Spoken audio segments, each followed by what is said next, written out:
This is It's Going to Be Okay with Dr. Roseann, and I'm Dr. Roseann. And today we're continuing our conversation about building coping skills. And I like to talk about key solutions. So these are key solutions, coping skills for fostering stress tolerance. And we talked about the importance of having patience and reinforcing all of our kids, but especially our kids that have behavioral issues, learning issues, attentional issues. They need 3 times the amount of reinforcement. Let's say that again. They need 3 times the reinforcement of a neurotypical brain. And if you're like me and you have, well, both my kids aren't neurotypical, but I have one kid that just, is already ahead of me most of the time because he's got the Philomena contextual memory brain. And, we just, since he was little, we just trusted that he remembered like kind of everything. It was kind of weird, but that was my mama. But he just processes social emotional encoded information very differently than his brother. They're still neurotypical, and in many ways they need to be reinforced differently, but his level of stress tolerance and how he manages is completely different. And I do believe, because I've made the implicit explicit so much for his brother, that he just picked up on it. Like I became, I was just doing everything all the time, and he didn't need the same level of reinforcement because he was watching me do that with his older brother. So no matter what's going on with your kid, they don't need, you have a kid and you're just listening because your kid's neurotypical, great. These are tools that work, and we really need to foster stress tolerance. So let's talk about how parents can foster stress tolerance. Let's get into the nitty-gritty. And it's, again, you want to put your oxygen mask on. You want to regulate yourself. Don't approach your child when it's a hot mess. Obviously, safety trumps that. If your kid is presenting as a safety issue or there's a concern, you always have to intervene. I mean, that's what we say in our house. Like, when it's safety's involved and I say this is a safety issue, my kids are like, oh, like, because I don't react to a lot of things, right? So it's important for your kids to understand what the most salient things are, right? So when we are putting our oxygen mask, we can be more responsive. We have to reinforce the desired behaviors, and we have to make the implicit explicit. So let's talk about what parents can say to a frustrated child or teen, right? It's about the verbiage you use. I think if you can't get out of this, I am in charge. I have the power to change my child's brain. You need your own therapy. And I'm going to tell you, a lot of parents need their own therapy because you put limits on what your child's brain can do. You have to believe that every brain can improve, no matter how terrible it is. And I've been there with you when it's terrible. So I'm going to talk from both a mama and as a provider that's worked with thousands of people. I want to promise you the messages that you're going to give your kid are as important for you. What you need to do is shift what you're saying. So this is not a matter of like, wow, Dr. Rowe, you're asking me to do like the everything, right? But what you're doing isn't working. Don't get stuck in analysis paralysis, right? We have to foster coping skills. So what do you say? So these are great things, and I think they're in my book, It's Going to Be Okay. I know they're in, you can go to itsgonnabeokay.com, okay, not OKAY. And if you get my book, it's part of the free resources that are in there. And we have a membership coming. So it's going to be as part of that. And it's going to be a really low cost membership, like super low cost. This will all be part of our parent how-tos. We're going to have amazing parent how-tos. So if you're not on our list, go to drroseann.com, get on our list, because we're going to have lots of specials and things that are only for people that are in our Facebook community and in our email list. So don't ignore those things, including our Neurotastic.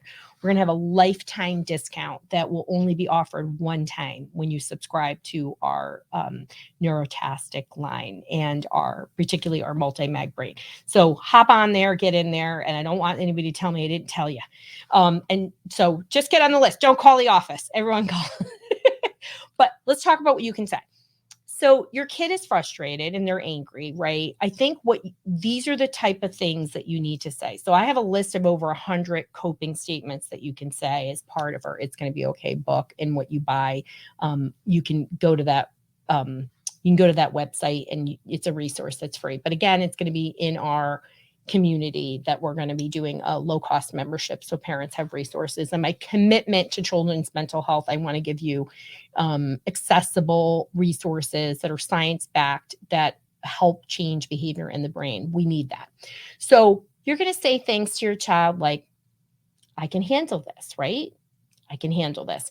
And when you say these things, okay, so, it was like the day that I was with Dr. Jones. Anybody ever work with Dr. Charles Ray Jones? I think you've heard me talk about him. He treated over 40,000 kids with Lyme. He lived until I think he was 96. He was unbelievable. And, Max is doing great. And we do this blood work and 9 co-infections show up when he's doing great. It was like, so, I had to say, he's doing great. It was always there the whole time. Don't freak out, Roseann. Okay. And so you got to say these things out loud so your kids see how you're managing stress. You say it to yourself out loud and you say it to your kids. So when your kid is really, really frustrated, right? Like maybe they're having an anxiety moment or an OCD moment or an angry moment. Okay. You're going to say, teach them. And we want to try to teach in the calm moments, I am in charge, not my anger. Okay. And, this is what we do as therapists. We teach kids to say that I am in charge, not my anxiety. I am in charge, not my OCD. And you really have to find those statements that resonate and stick with your kid and stick with you. And you have to reinforce them. You have to do that. When you go in and rescue and you're like, it's going to be okay. Okay, it's nice to say that. And they can say, it's going to be okay because I have the tools. It's going to be okay because I know how to problem solve. Okay. We have to teach the brain that they have the resources, right? I can handle this because I've handled this before, right? I've gotten through this before. I can get through this now, right? And you can say that to your child. Okay, the OCD is coming up. You got through this yesterday. How are you going to get through this today, right?